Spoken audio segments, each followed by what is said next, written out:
অভিভাবক ইঞ্জিনিয়ার কুতুবুদ্দিন আহমেদকে তার গুরুত্বপূর্ণ বক্তব্য দেওয়ার জন্য অনুরোধ করছি।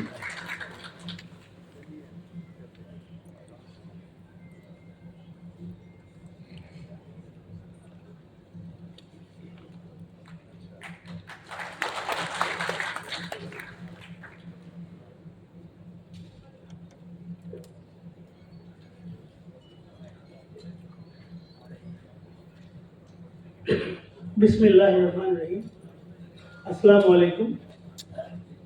আমাদের সাথে উপস্থিত আছেন বিজেপি নির্বাচন বোর্ডের সম্মানিত চেয়ারম্যান এবং ওনার সদস্যবৃন্দ, উপস্থিত আমাদের বিজেপি প্রাক্তন সভাপতিবৃন্দ, বিকেএমইর সদ্য নির্বাচিত সভাপতি এবং ওনার সদস্যবৃন্দ, সর্বোপরি আমার অত্যন্ত প্রিয় বিজেপি এর ভাই ও বোনের, আজকে প্রথমে আমি একটু ধন্যবাদ দিয়ে নিই শোভনকে তার সুন্দর উপস্থাপনার জন্য। ওর উপস্থাপনা আজকেই দেখলাম সুন্দর ভালোভাবে তার জন্য এটা তাই হয়ে যায়।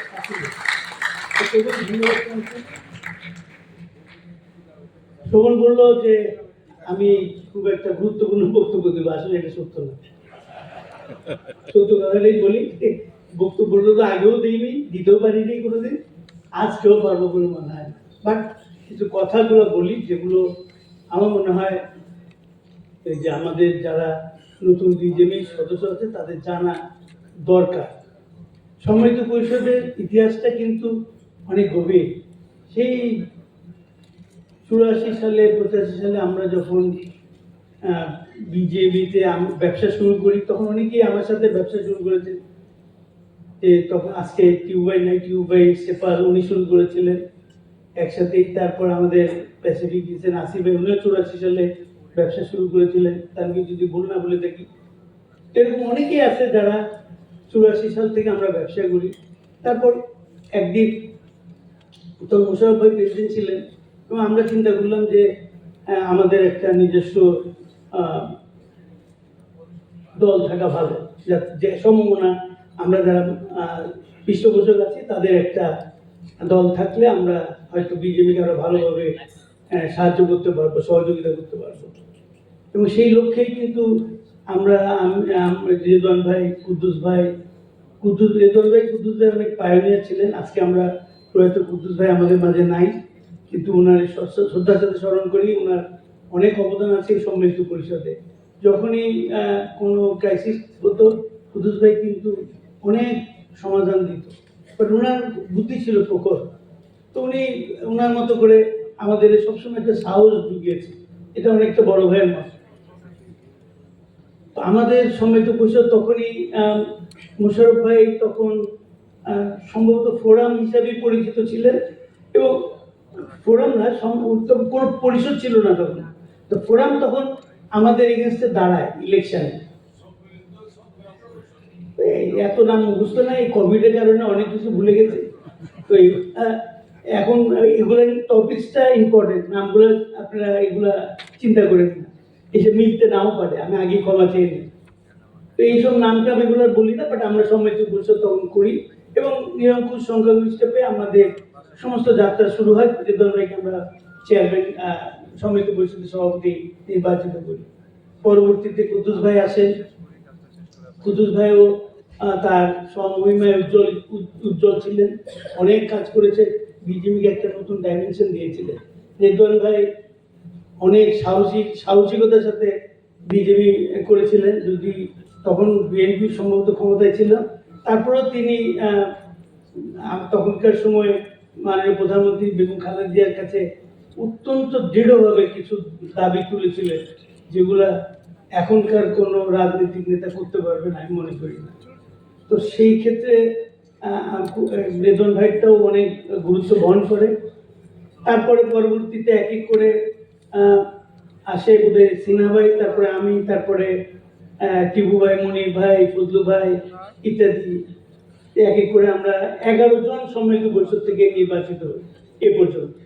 তো এই যে 11 জন সভাপতি বিজেপি থেকে 11 বার নির্বাচিত হয়েছে, এইটাই বিজেপিতে সম্মিলিত পরিষদের সবচেয়ে বেশি সার্থকতা। অন্যদিকে যদি আমাদের যারা প্রতিদ্বন্দ্বী ছিলেন ফোরাম, ওনাদের কথা যদি বলেন, আমাদের 3জন বা 4জন বোধহয় ওনাদের কাছ থেকে সভাপতি নির্বাচিত হয়েছে। তো আমরা সবসময় আমাদের সম্মানিত সদস্যদের আস্থা পেয়েছি এবং এই আস্থাগুলো আমাদেরকে সাহস জুগিয়েছে, আগামী দিনে কাজ করার জন্য অনুপ্রেরণা দিয়েছে। তো এখনকার যে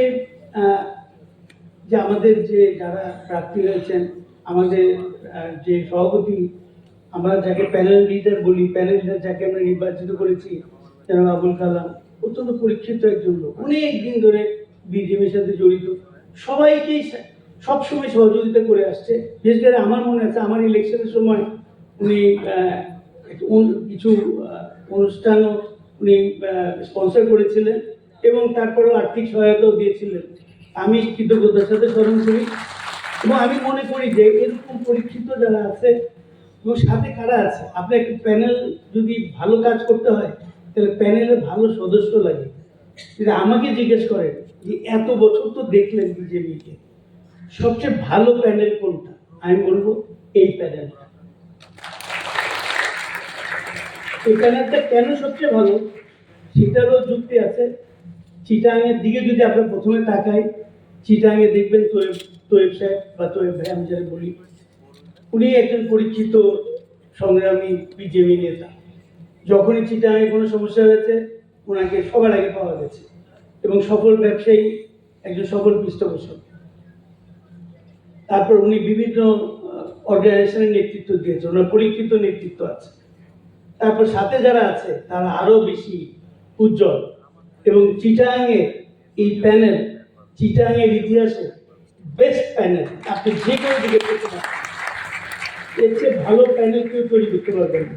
এটা এরশাদুল্লাহ ভাইকে ধন্যবাদ যে আপনি এরকম একটা উদ্যোগ নিয়েছেন, চমৎকার একটা প্যানেল দিয়েছেন।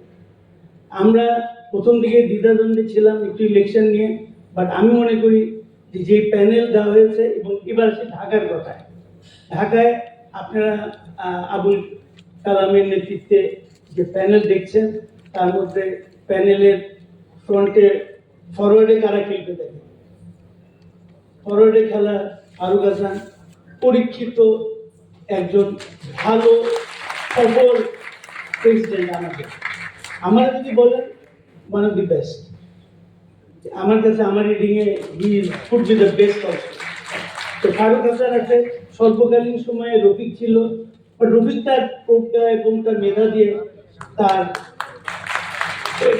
পরিচয় বুঝিয়ে দিয়েছে। সম্মিলিত পরিষদের নেতৃত্ব যে প্রশ্নাতীত এবং এর কোনো রিপ্লেসমেন্ট নাই। পুরো ক্রাইসিসের রফিক কিন্তু হ্যান্ডেল করেছে। 5ই অগাস্টের পরে যতগুলো বিক্ষোভ হয়েছে, এত বিক্ষোভ কোনোভাবে হয়নি, কোনো কালই হয়নি, কোনো সময় হয়নি যে এত লেবার আনরেস্ট, এবং শফিক সেগুলো ঠান্ডা মাথায় সুন্দরভাবে এগুলো সামাল দিয়েছে। আমি রফিকের প্রতি কৃতজ্ঞতা জানাই। তারপরে যারা আছে নতুন এবং প্রবীণের মিশ্রণ, এরকম একটা প্যানেল। এখন আপনি বলবেন তাহলে সবচেয়ে ভালোটা তো বললেন, সবচেয়ে খারাপ কোন প্যানেল ছিল? আমার সময় আমরা একটা 12টার সময় বোধহয় জমা দেওয়ার টাইম, 10টা পর্যন্ত আপনাদের প্যানেল ঠিক হয়নি, সকাল 10টায় প্যানেল লিডার নাই। আমরা 25 জনের 27 জন ক্যান্ডিডেট পর্যন্ত জমা দিতে পারিনি। 25 জন জমা দিয়েছিল, 2 জন স্বতন্ত্র জমা দিয়েছিল, ওদের থেকে টেনে আমরা 27 জন করেছি। তারপরে আমরা ইলেকশনে চলে গেছি 21 দিন ক্যাম্পেইন করে।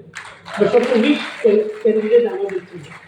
এটা লজ্জার কিছু নয়, আমরা যে ঘুরে দাঁড়াতে পারি সেটা সবচেয়ে বড় উদাহরণ। এবং আমার সময় যিনি ইলেকশন করেছিলেন বাংলাদেশে, আমাদের প্রয়াত মরহুম আনিসুল হক, উনি অত্যন্ত শ্রদ্ধেয় ব্যক্তিত্ব এবং আমি তার নিজের ওনার ফ্যান ছিলাম, এখনও আছে। এবং উনি তখনকার সময় সুপারস্টার ছিলেন, আমাদের কেউ চিনত না, ওনারা সবাই চিনত। তারপর আমরা 21 দিন ক্যাম্পেইন করে ভাঙা টিম নিয়ে আমরা 20 জন জিতেছিলাম 27 জনের মধ্যে।